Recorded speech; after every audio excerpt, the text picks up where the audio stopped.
ساتھ ہم کھڑے ہوتے ہیں. نہ ہم نے کبھی کسی کے ساتھ ناجائز طور پر حمایت کی ہے، نہ ناجائز طور پر کسی سے ہم کھڑے ہوئے ہیں. ہم صرف اور صرف یہ چاہتے ہیں کہ ایم ایس نے جو چارسدہ کے سازشوں کے ساتھ بے عزتی کی ہے اس کی فوری طور پر تلافی کی جائے، اور ان کا جو مطالبہ ہے کہ ایم ایس کے خلاف جو ایف آئی آر درج کی گئی ہے اس پر عمل درآمد کیا جائے. بڑا افسوس کی بات یہ ہے کہ تحریک انصاف کی حکومت ایک طرف تو کہتی ہے کہ ہم انصاف کے لیے، میرٹ کے لیے اور عوام کو حقوق دینے کی بات کرتے ہیں، لیکن اس کے برعکس وہ اقدامات کر رہے ہیں جو چارسدہ میں ہو یا پشاور میں ہو یا جہاں پر بھی ہو، ہر طریقے سے عوام کی آواز کو دبانے کی کوشش کی جا رہی ہے. جو بھی حکومت کی ناکامی کو، نااہلی کو ظاہر کرتا ہے اس کے خلاف ایکشن لیا جاتا ہے. میں سمجھتا ہوں کہ یہ تحریک انصاف کے منشور کے بالکل سرحد خلاف ہے،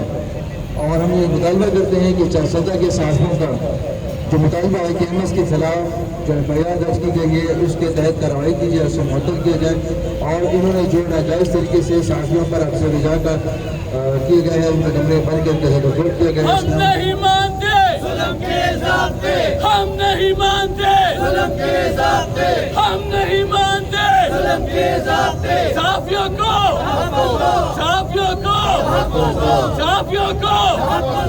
ہم نہیں مانتے ظلم کے ضابطے، ہم نہیں مانتے ظلم کے ضابطے. ایم ایس چارسدہ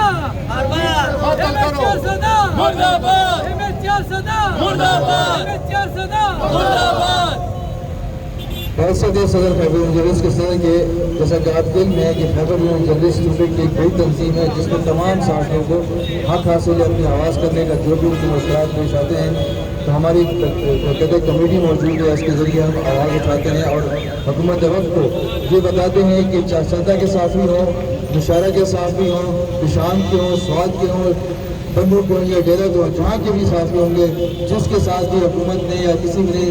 زیادتی کرنے کی کوشش کی تو پشاور کے صحافی ان کے لیے کھڑے ہوں گے، ان کی حق کی آواز کے لیے کھڑے ہوں گے، اور انشاءاللہ جو بھی ان کے ساتھ زیادتی کرے گا ان کو ہم کے اپنے کردار تک پہنچائیں گے. میں بہت مشکور ہوں محمد ظہیر جنوبی جرنلسٹ کا کہ انہوں نے ہمیں دعوت دی اور ہم یہاں پر آئے اور ان کے ساتھ شانہ بشانہ ہم کھڑے ہیں. اور ان کا جو مطالبہ ہے ایف آئی آر کے تحت کارروائی، اس کے لیے ہم بھرپور ان کے ساتھ تعاون کریں گے، اور جہاں پر انہیں ضرورت پڑے گی.